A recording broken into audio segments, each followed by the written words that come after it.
Greetings, peace and blessings, shalom. I hope that this day is finding you doing well. I want to come to you with an important little lesson to help bridge the gap on a topic and a subject that's becoming a very popular narrative right now. It could be a point or a source of confusion for a lot of people, and I think what's happening is we're not connecting the dots into the premise of this particular conversation, which is, let me go ahead and just put the title out there, the connection between the FBA'S and slaves, and the slave trade and the migration of foundational Black Americans, being the indigenous of the Americas, that being Northern and Southern America, and the islands as well. I think the main confusion and problem is, and I'm not going to belabor the time because I know people's attention spans are short, so I want to get right into it because we got a lot of information to share. I think the problem being is that the historical narratives that have been taught to us are all false, and falsehoods are being exposed, and we're seeing through the lies and through his story, and we're finding our own story. And a lot of these particular instances that we're going to discuss and that we do discuss are points of national attention because it affects the safety of people's borders and countries and what a lot of people are fighting for. Many world wars are, at the preponderance, the basis of the discussion and what's out there. So what I want to do, and there'll be many that will try and disagree. That's why I want to give you a lot of books and references to other authors so that you can do the research for yourself and find out what the connection is and not relegate it to religious apathy or dogma, but understand that the compilation known as the Bible covers a lot of history, but there have been various interpolations and reference and changes to keep you from understanding how historical portions of the documents are. Our scrolls, we would often go and our scribes would pin down the prophetic events of our sojourn as a people. And a lot of that was destroyed. Every time the temples were destroyed, they would try and destroy our books, our scrolls, our sojourn. And then it was Rome, through their religion of Christianity, that put together this compilation called the Bible through the Nicene Council in 300 and 400 AD. You didn't receive those so-called gospels until then, when the original apostles all died out around 30 AD and 40 AD. And then they decided to pick one who never walked with our Mashiach, never met him, and never wanted to be trained by those who were trained by the Mashiach, was Shaul, Paul, which a lot of people don't know. He is often, and this, my lesson is not on him, he is often misunderstood as being Simon Magus and Simon the Magician. And so, but they wanted to utilize his confusing writings, as said by Peter, to help build the foundation of the Christian church, which has turned a lot of people off from really understanding their Israelite history and understanding the scriptures and what applies to us. We must get away from religion. We must get away from Christianity. We must get away from the church and understanding our body as a temple. But let me go back to getting you to understand how the foundational Black Americans got to the Americas and the slave connection. See if we can establish some history real quick. So I'm going to get right into it. First point, we began in the scriptures with the splitting of the kingdom. The splitting of the kingdom came after King Solomon had built the temple, but he fell. King Solomon fell due to his many concubines and the worship of other gods and his women. He actually literally lost his mind. And this is you probably learned this but never made the connection. There were two kingdoms after Solomon. They were split into the northern kingdom and the southern kingdom. His son, Jeroboam, took over the northern kingdom, and his other son, Rehoboam, took over the southern kingdom. The southern kingdom comprised of Judah, Benjamin, and Levi. The northern kingdom was comprised of the other 10 tribes that you very rarely hear mentioned. If you read the name of the book escapes me right now. There's a book that tells you the prophecies of the 12 tribes as being fathers that they were giving to their children to tell them what to expect as being that particular tribe. Patriarchs, that's it. The book about the 12 patriarchs. So we have people like brothers like Reuben and Gad and Simeon, Naphtali, just to name a few. These comprise of the 10 tribes that had gone on prior to the Southern Kingdom. Southern Kingdom, this particular split, this all happened in 975 BC.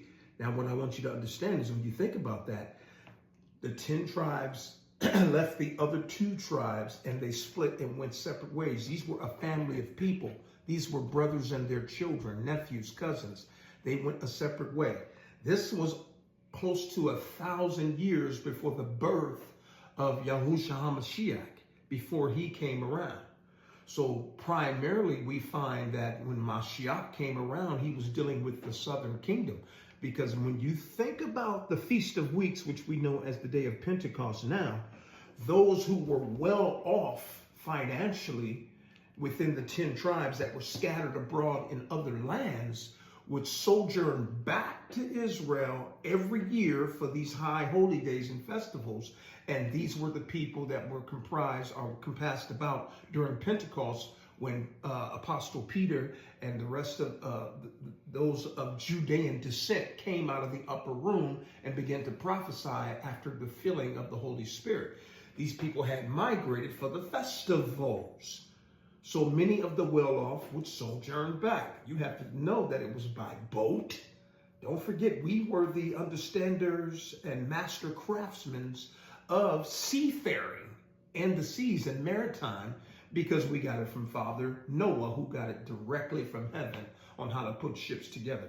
So this is also going to come up as we find out how the Southern Kingdom got to the Americas in their sojourn.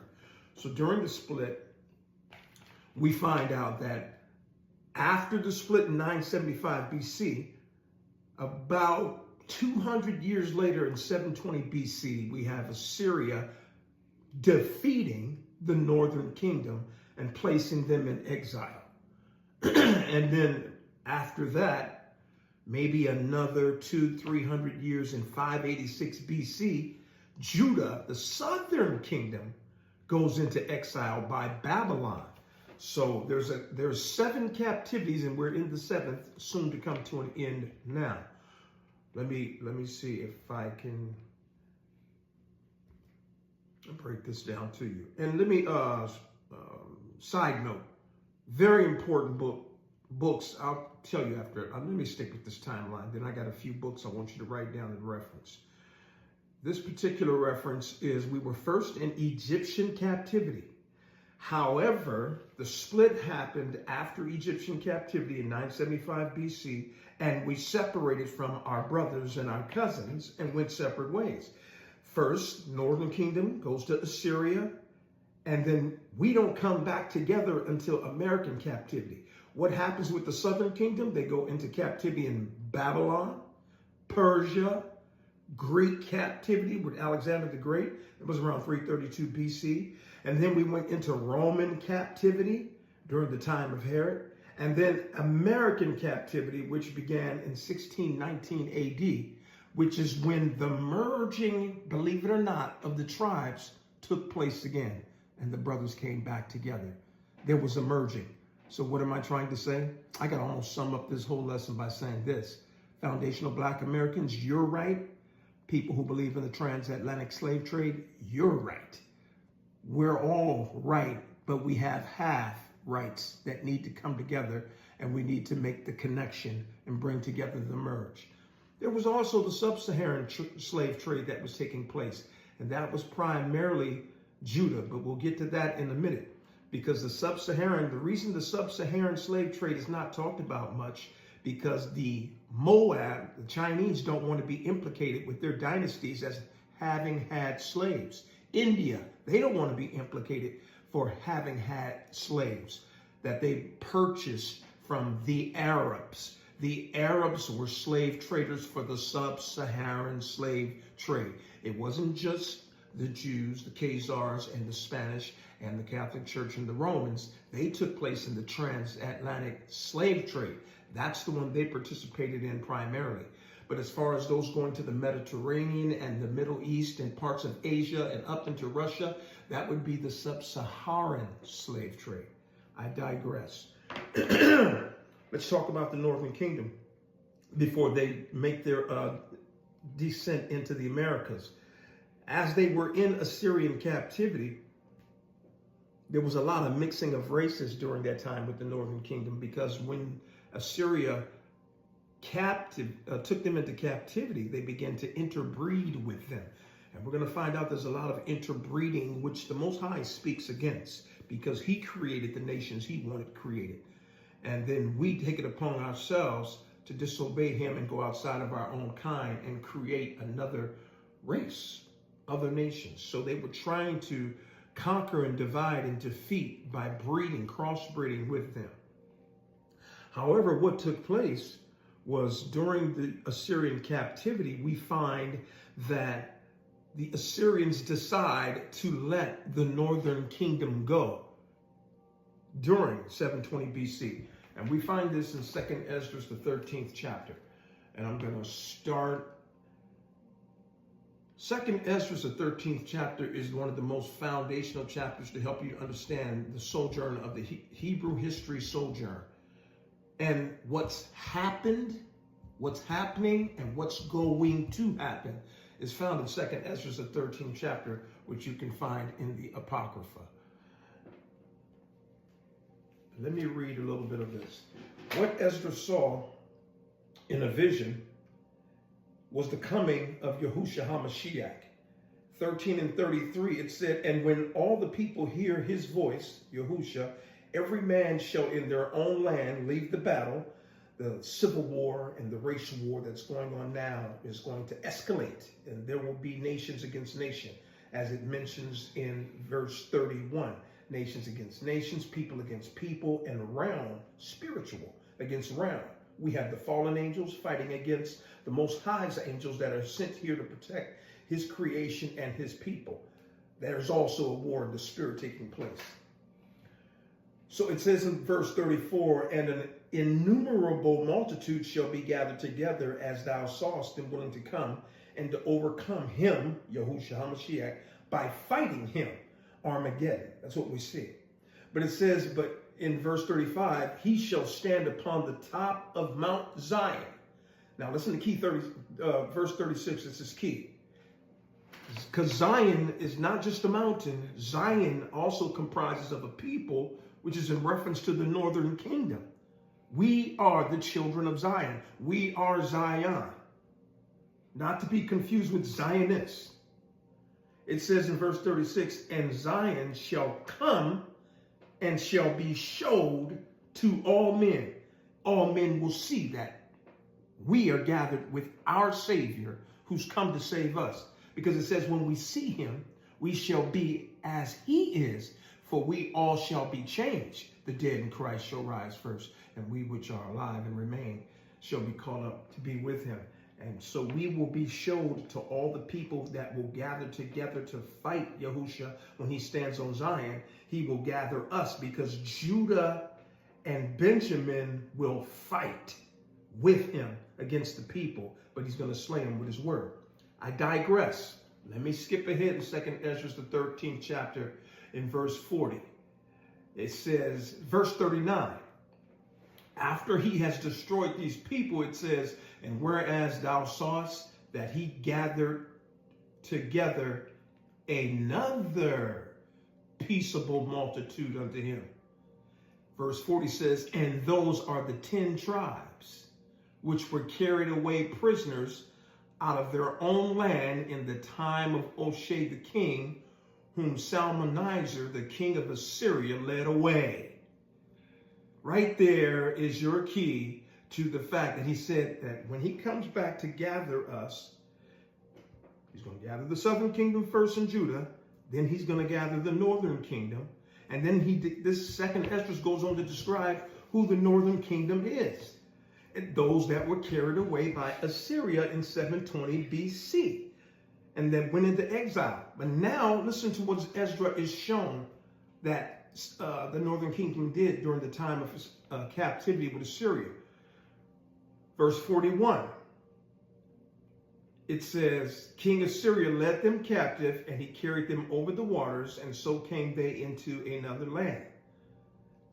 That was a breakdown of the fact that they were taken away from Assyria and taken over the waters and put into another land. People, this is the migrating and dispersing of the 12 tribes of Israel that they told you were lost your entire life. And it's right here in the Apocrypha. Verse 41 says, the northern kingdom, but they took this counsel among themselves that they would leave the multitude of the heathens and go forth into a further country, not to go forth into Africa. Keep listening. It said, where never a mankind dwelt. They went into lands no man ever lived in before. Africa was already populated, so it couldn't have been Africa. I digress. Verse 42. They wanted to leave that they might there keep their statutes, which they never kept in their own land. And they entered into the Euphrates by the narrow passage of the river, for the Most High then showed signs for them, and he held still the floods till they had passed over the waters. He held back the waters again like he did when they came out of Egypt. He did it when they came out of Syria. It tells you right here, so that they could get to these other lands. 45, for through that country there was a great way to go, namely of a year and a half. It took them a year and a half to get to these other lands. It took them a year and a half. Most people try to calculate it and say there's no way they could have done it, but you're totally skipping the fact that the Most High's hand was in this, and he was holding back the floods, the waters, the waves, the roaring waves, the billows. He made it an easy year and a half for the northern kingdom to get to the other lands. Are you listening to me, foundational Black Americans? Yes, the indigenous of all these lands originated from the northern kingdom that migrated into other parts of the world that they might be able to keep their king commandments, which is why we find and they hide artifacts that are Hebraic artifacts showing the language and the 10 Commandments, and horns and shofar's horns and feathers that you would see Gad, that he would have those feathers as well. But they don't want you putting the connection between the fact that there are pyramids in Southern America, Northern America, what the Grand Canyon is all about, and Paleo-Hebrew, but I digress. Let me go back to 2nd Esdras, the 13th chapter, which is explaining how the northern kingdom began to go into other countries after leaving their captivity in Syria, that they might there keep their statutes, which they couldn't keep in Syria and their own land. And they entered the Euphrates by the narrow passages of the river, for the Most High then showed signs for them and held still the flood till they were passed over. For through that country there was a great way to go, namely of a year and a half. And the same region is also called Arsareth. There's your point of contention, because it doesn't say America or Babylon, so everyone wants to fight over the name Arsareth. Look it up in the Jewish Encyclopedia. I'll have a reference in 1 second. Let me finish reading this. Then dwelt they there until the latter times. He's saying, Esdras, in verse 46, they're dwelling in these different indigenous places and countries until the end, when back to verse 40, they shall be gathered by Yahusha as a peaceable multitude. Back to verse 47. The highest shall stay the springs of the stream again when he brings them back. that they may go through. Therefore sawest thou the multitude with peace. But those that be left behind of thy people, Judah, Benjamin, and Levi, are they that are found within my borders. Who was in the borders and stayed there? The southern kingdom. Verse 49. Now when he destroyeth the multitude of the nations, Armageddon, that are gathered together, he shall defend his people that remain, southern kingdom, before the gathering of the northern. And then he shall show them great wonders. And that's it for that. I want you to see something.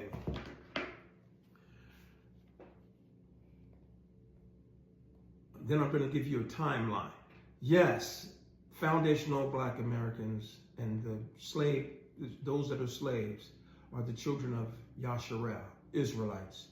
The Khazars bought the whole Jewish franchise in the 8th century to distinguish themselves from their Christian and Muslim neighbors. They did not want to become Christian or Muslims, so they took over the franchise, knowing we had fled in exile. The northern kingdom and the southern kingdom had been thrown into slavery. We're going to talk about that in a second.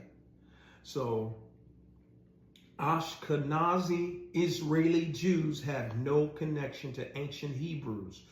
We are the ancient Hebrews, the indigenous of all the lands around the world, and the southern kingdom that went into slavery. They are Khazars. The Bolshevik Revolution was revenge for the Kievan Rus destruction of the Khazarian Empire in 965 AD. So remember, they began to mass convert in the 8th century. The Khazars were a people, because of their religious practices, that had been kicked out of 104 countries. And every time they go into a country, they would try to assimilate, change their names, and blend in, but would rob, kill, and plunder the places they were at. They were ran out. So they finally took on the identity of the true ancient Hebrew Israelites. Lose your mind from religion and those YouTubers and those camps right now, because it's really not about that. It's about a people that represent the Most High, that are the original and the indigenous. Here's what I want you to hear as well before we get to dumb diverses and the Catholic Church instituting these various different practices of slavery. What I want you to see is Arsareth. The name of the land beyond the great river was far away from the habitation of man, in which the 10 tribes of Israel will dwell, observing the laws of Moses until the time of restoration that we just read in 2nd Ezra, the 13th chapter. They will remain in these indigenous lands. There's a book that you should read called Lost Tribes in the Promised Lands by Ronald Sanders. Lost Tribes in the Promised Lands by Ronald Sanders, which also talks about this migration. It's a first-hand scholarship account of the various movements and migrations of the northern and southern kingdom. They tried at one point to price this book out of the market for $1,400, but I think it's affordable now for $77 on Amazon. Now, until the time of restoration, this is also according to 2nd Ezra 13, 4th Esdras, the 13th chapter and 45th verse. And this states, and I'm reading, let me let you know where I'm reading this from. It's called the Jewish Encyclopedia by Morris Jastrow Jr. and Kaufman Kohler, the converts. And what it tells you is that Columbus identified America with this land, Arsareth. And you can see that in Kayserling's Christopher Columbus book, translated by Dr. C. Gross on page 15. Columbus went back and told the Queen, I need financing because I've located the lost tribes of Israel and I found another land that we can conquer and conquest. The land was already filled with the 10 tribes. The northern kingdom were already populating and working and growing the land. Once again, It's a book by Christopher Columbus. They even put it in the movie Christopher Columbus, that he read 2nd Esdras 13 and said, I think I know where to find these people, because they wanted to conquer and destroy the people. You need to understand that in Africa, when they were trying to capture the Southern Kingdom, they knew who they were looking for. They weren't looking for the Hamites, the Hamitic tribes. They were looking for the tribes that were once in high esteem and ruled the world, that had gotten on the bad side of their God, the Most High Yah, for breaking the statutes, laws, and commandments. Even the Northern Kingdom said, we want to leave Syria and find another land where we can keep the commandments, because they weren't keeping it after Egyptian captivity and into Assyrian captivity. They knew that's what led them into captivity, their disobedience, as we hear talked about in Deuteronomy, the 28th chapter. Another very important book is A View of the Hebrews. Please get this book. Please get this book, View of the Hebrews by Ethan Smith. And it talks about other explorers that came to the lands before Columbus that knew we were over there, and how we were migrating, working the land, tilling the land, etc. It's called View of the Hebrews by Ethan Smith. Very important book. And then there's also, which has been out since the 70s, which I'm getting ready to read a few excerpts from, is From Babylon to Timbuktu by Rudolph R. Windsor. Very important piece of information and history. Let me make sure I'm not skipping nothing. So we talked about the Columbus movie, and we got into that. Let me get into this Babylon to Timbuktu. And then we'll talk about what happened with the Southern Kingdom. And before I get into Babylon to Timbuktu, I want you to see timelines and put it all together, because there's so many intersections that are taking place. So many different intersections. From Babylon to Timbuktu, you find that the reason they were coming after the Southern Kingdom that had been separated from the Northern Kingdom, we were at odds with each other anyway. The two sticks shall come back together. The Southern Kingdom maintained within the borders all the way till the time of Mashiach, Yahushua HaMashiach. And they were not driven out of the borders until 70 AD. Rome came, and we began to flee into Portugal, Spain, and parts of Western Africa, bringing our customs and interbreeding with the Hamitic Africans. When a male who was an Israelite bred with an Hamite, they produced what is known as a Bantu.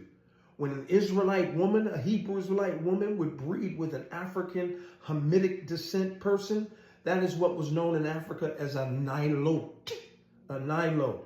Now, what I want you to take into consideration is that this took place from 70 AD until the time of transatlantic slave trade, which began towards the 1500s. We're talking over 1,300 years that the Israelites moved around, hiding from Rome and the Romans and Alexander the Great all throughout Africa. And then we find out also that Spain and Portugal transported Hebrew Israelites from Spain and Portugal and put them into captivity in an island called Santa on the coast of the Angola. So it was southwestern Africa that they were enslaved. Why were they enslaved? Because they would not accept Christianity and be baptized. They were trying to keep Hebrew customs, and they forbade it. And we're going to read and find out that it was the Catholic Church, and we're going to find out which popes and all of them, that the Catholic Church gave these people like King Leopold and the Americas the power to say, you can take, steal, rob, plunder, and enslave these people, because of the amount of hatred they had for us, because they were too busy trying to create a religion that spawned from Hebrew beliefs, from the original Hebrew Israelites that walked with HaMashiach, saw him die and raise up from the grave, and walked up under the original 12 apostles until the time of their horrific deaths. So they wanted to kill those people off, bring in their church fathers, alter the course of the understanding of religion we had that the Nazarenes kept, the Essenes kept, the Ebionites kept. You don't even hear about these sects anymore. They were staunch keepers of the laws and commandments. They wanted to wipe them all out and off the land. And those that fled Israel in 70 AD, they stalked them until they could chase them down and kill them off, and then take over what was known as the so-called church that was given over to James, Yahushua's brother, and Peter worked along with him. They created a whole nother narrative and made Peter a pope, said he was the first pope, and created a whole nother religion and wanted us wiped off the face of the earth. So they came after us.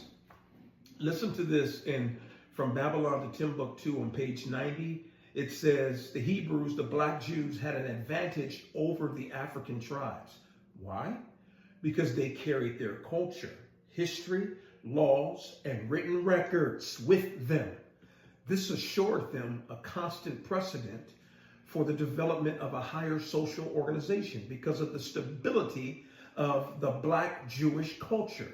The Jews were not absorbed into the autochthonous population.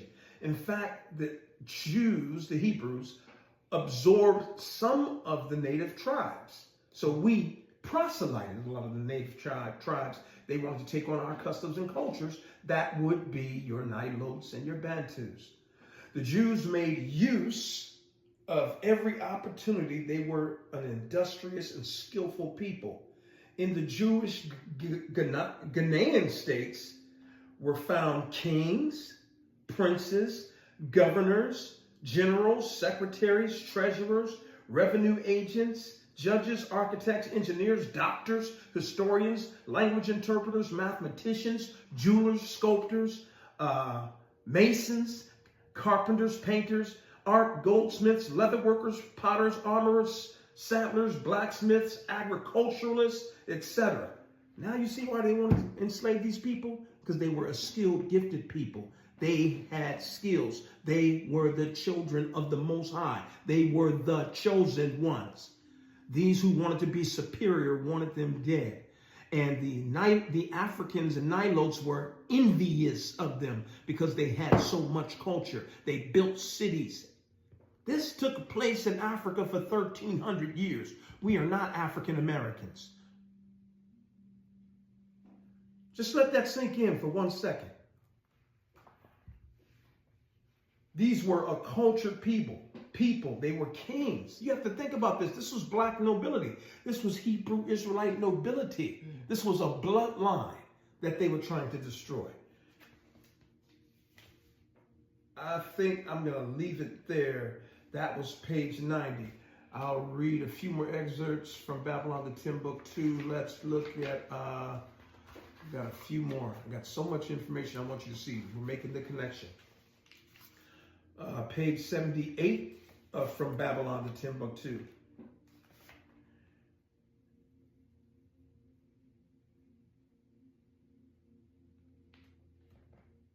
By the time the prophet Zephaniah, about 630 BC, Ethiopia and the adjacent lands of Uganda and Kenya were swarming with black Jews. Zephaniah says, from beyond the rivers of Ethiopia, my suppliants, even the daughter of my dispersed, shall bring mine offering.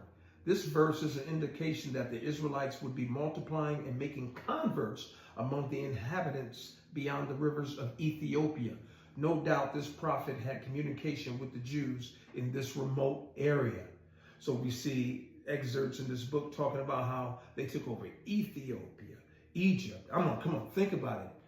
As far as Egypt, our Messiah went and hid down there with Mary and Joseph when he was first born to hide from King Herod, who was killing the firstborn sons. Moses blended in with them and became a great man in Pharaoh's house. So we were going all throughout Africa. And then, of course, Spain and Portugal. But we ran into a lot of problems in Spain and Portugal. They pretty much hated us like everybody else. And we're going to get to that real quick in a second. I could go on and on, but you should get this book for yourself and read it. As I said, Suez Canal. Suez Canal. You keep talking about that canal. Yeah. Well, the thing about it is that the land of Ham, and what's also known as Negro land, what's known as Africa, what's also known as, it escapes me, the other popular name. It'll come back to me. It starts with the A. Albuquerque. Before they built the Suez Canal, you have to understand that what's known as Israel and the Middle East, all of that came about during a later time. That's a man-made Suez Canal, which still had an isthmus that you can pass through, an aisle that they left at the very top. But that whole land was connected. So when we migrated out of Egypt, we went through that land before there was a Suez Canal, when we crossed those rivers. Now, let's get ready to get into the expulsion of the Jews out of Spain. Give me 1 second.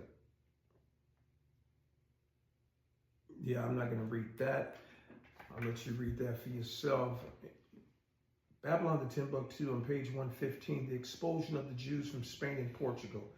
It was AD 1492, January 2nd, when the Moorish stronghold of Granada surrendered to the armies of King Ferdinand and Queen Isabella. For the first time since the year 711, all of Spain was in Christian hands. And there was a decree to expel Jews from Spain, and it was signed on March 31st in one of the corridors of the great Alhambra, the palace of the Moorish kings of Granada. Let me read this timeline to you so I can explain to you the papal bull papers. So when we look at the timeline, we have the Holy Roman Empire, which had started taking place because they were trying to come against black nobility that was in Europe, that was in Great Britain, Scotland, even parts of Russia. All of that was built up was ran by Moors and black nobility, Greek bloodlines of the noble ones. King James was a black man. We'll talk about that later. He was trying to hurry up and composite an edit of the compilation known as the Bible before he was chased out of his nobility because of the Spanish Inquisition. When we look at timelines and we talk about the papal bull papers, Moors ruled Spain and Portugal for a moment until 1490. And then they were conquered because we had Greece and the Roman Empire coming in.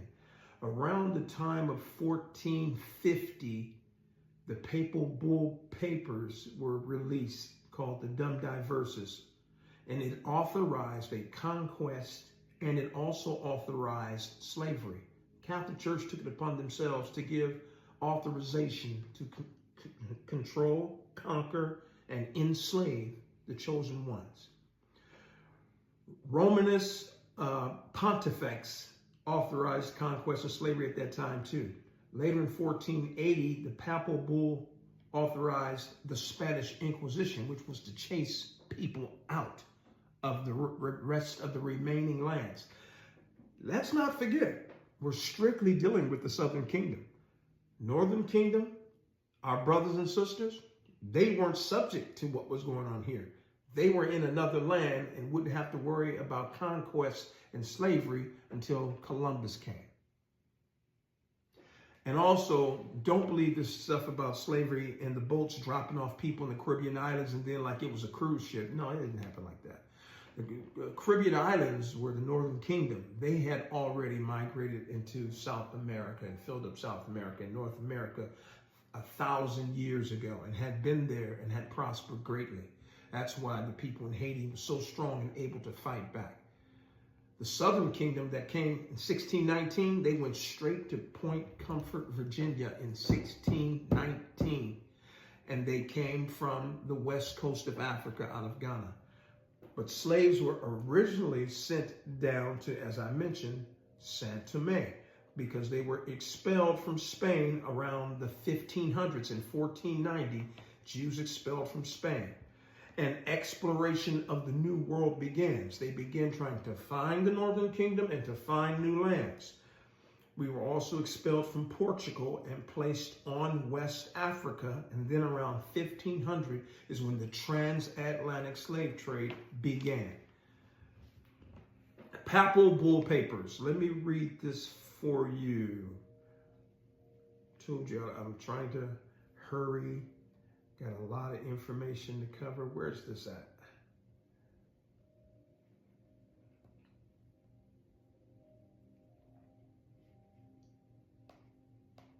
Give me 1 second. Bear with me. Here we go.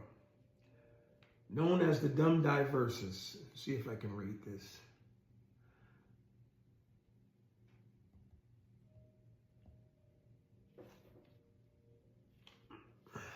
Okay, there we go. The dumb diverse says, Dumdiversas in the Papal Bull Papers. One and the same. It's a papal bull issued on the 18th of June, 1452 by Pope Nicholas the fifth. It authorized Alfonso V of Portugal to conquer Saracens and pagans and consigned them to perpetual servitude. Pope Calixtus III reiterated the papal bull papers in 1456 with Inter Caetera, not to be confused with Alexander VI bull of the same title, and which was renewed by Pope Sixtus IV in 1481, Pope Leo. So it's all these popes that are enacting slavery. It's the Catholic Church that gave other lands and nations that stole our heritage and religion and just stole all of it, just replacement theology, that started saying, now put these people in slavery. And I'm telling you, it's as simple as black and white.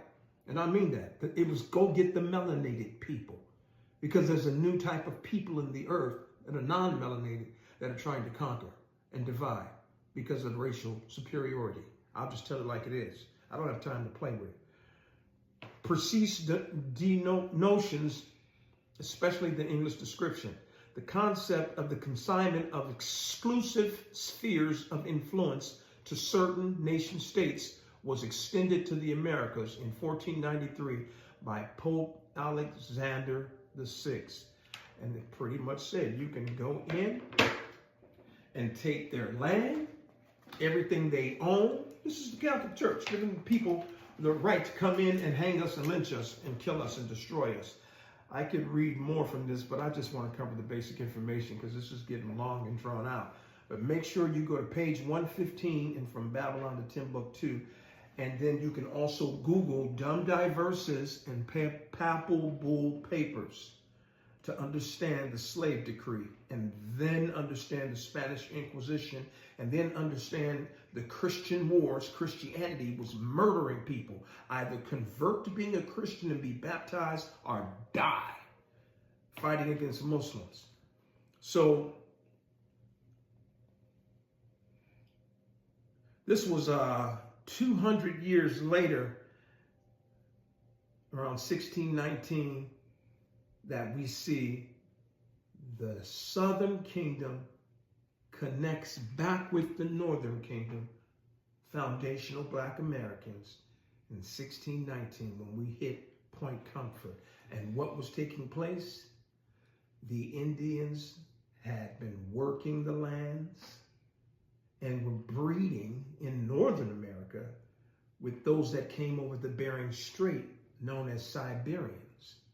We know later about them trying to wash them away by having what was known as $5 Indians. But that didn't come until after the Civil War, around the Civil War time, because they did not want these blacks to inherit the land of the Americans after Columbus had conquered and they made their conquest and had taken over the land and had them as slaves. That's where they came from. But the original copper-toned Northern Kingdom Indians that were here, we worked with those Siberians that were here. And then we ended up connecting, and they enslaved the Northern Kingdom along with the Southern Kingdom that came on the boats. So you're both right. Don't say, where's the slave ships? There were no slave ships. There was a great documentary shown on Netflix called The Descendant. And it showed that they found that the last slave ship was found hidden in Alabama around 1860, and they had sank it. And the name of that slave ship was called the Clotilda. Decades after slavery, they found that one ship. So if you see this one was sunk and destroyed and blown up, what do you think they did with the other slave ships? The Nina, the Pinta, the Santa Maria, and the slave ship that was named Jesus. They destroyed these ships because slavery became illegal and they didn't want any residue of the facts. Why do you think they changed history? To alter you knowing that Thanksgiving was originally intended to worship their slaughter of the Northern Kingdom Indians, and then try to create a whole nother type of Indians. Brothers and sisters, there's always been replace. Satan hates the children of Yah. So there's replacement theology. They wanted to replace who was originally here. We were originally in the Americas, we're the indigenous. They lied to us. It wasn't just slavery. That was only Judah and Benjamin who came in 1619 because they remained in the borders because they had to fulfill the prophecy and walk with the Messiah. And 2,000 years prior, our people left Assyria, 720 BC, and began to search out the lands with boats. And they've been hiding the artifacts your entire life that all of the indigenous of the entire world were all of. The Northern Kingdom. Thailand. Yeah, all of Thailand. You'll find indigenous people in China, Japan, Thailand, Iraq, Iran. There was a document. What was that we were watching? Oh, there's a guy who likes to travel and go to different countries and lands where the indigenous are, and he was in Thailand, and he asked the lady about her God. An elderly lady, and who they worship, and she said Yahoo. Yahoo. And she didn't speak English, but she knew the name of the God she worshipped was Yahoo. And the Cherokees and the Choctaws, they would all call on the name of Yah because they were saying Haya. And Haya, as we know, not Ahaya, because that's not his name. His name is Yahuwah. They would say Yah, Yah for short, because we see that in Psalm 68 and 4. Yah. So they would say Haya, which is meaning to lift up higher, and the breath of the Holy Spirit, the Ruach. So there you have it. I just wanted to come and help you to understand where at biblically, no religion, no fake Bible theologians or seminaries. No, understanding the history and the language of the history that's in a book that shadows the sojourn of our people and lets you see the connectivity. It was the Northern and Southern Kingdom coming back together. We are together in slavery, but we're scattered throughout the world, and we were enslaved throughout the world because the Catholic Church gave the decree for every nation and country to hate on us. Psalms 83 told us that they would be confederate against us and to make us nothing, which is why we are a byword in every country all over this land, as Deuteronomy 28 said it would happen. In Psalms 83, they said they come together. Once Israel was wiped out because they were so gifted and talented, all these other nations, countries, and races became enriched. They took all the gold out of Solomon's temple. The Most High is coming back to get his gold. It is said that some of the gold that Saddam Hussein had, no, not Saddam, Gaddafi had, was from Solomon's temple. And when Hillary Clinton authorized that raid, they went in and took all of his wealth and riches because they wanted to plunder the gold that he had. The same thing is still happening today, brothers and sisters. So let's not fight over what is right, because both sides of the parties that are talking about FBA'S and slavery are right. And we got to come together and come back to the statutes, laws, and commandments. We were the Moors. We were black nobility. King James, his throne was taken by the British white monarchy that came in and took over that throne. And then they were copying us. All the way from our big big behind women that would wear those dresses in England and London, and then the other races come in trying to copy us and put these little fake buttocks underneath their dresses. They were doing that stuff way back then, trying to mock our race and who we are as a people. Serious race war that's spoken of in 2nd Ezra 13 chapter. It's going to transpire, and it's not only one who can help us is the Most High, and we got to come together as a people and understand how this is all connected. And that's my take on the connection between FBA'S and slavery. It's not even my take. I gave you books. Please go study the books. Go do your research. Babylon the Timbuktu by Rudolph R. Windsor. Ethan Smith, A View of the Hebrews. The Apocrypha, 2nd Ezra 13. Peppo Bull Papers. Please look that up. Go watch the documentary called The Descendant on Netflix and hear about and find out that the Clotilda existed. Stop listening to these people talking about there's no slave ships. There are. That's just totally insane. And then understand these timelines. Fathom in your mind the thousands of years between each of these events I just described to you. I mean, 1,300 years in Africa as a nation after being ran out of Jerusalem by Rome, who later took it back through the Rothschilds, who gave it to the Khazars, who converted in the 8th century and told them to go chase the Palestinians out because of a Balfour Agreement, which expired 2 years ago, which is what ensued prior to this war that's going on over there now, because the Balfour contract expired. So they knew they weren't going to sign another contract. So they was like, okay, now it's time for us to commit genocide and destroy the Palestinians. And that's what's transpiring right now. We're nearing the end, brothers and sisters, and the end signifies the collection of the tribes, the resurrection of the Ark of the Covenant, and us going into the land. And prior to that happening, everyone will know that we are the children of the Most High before Yahushua puts his foot on Zion. It's been my time. Remember this, that the only for sure obstacle to truth is to think that you already have it, because truth is a journey, not a destination. Shalom.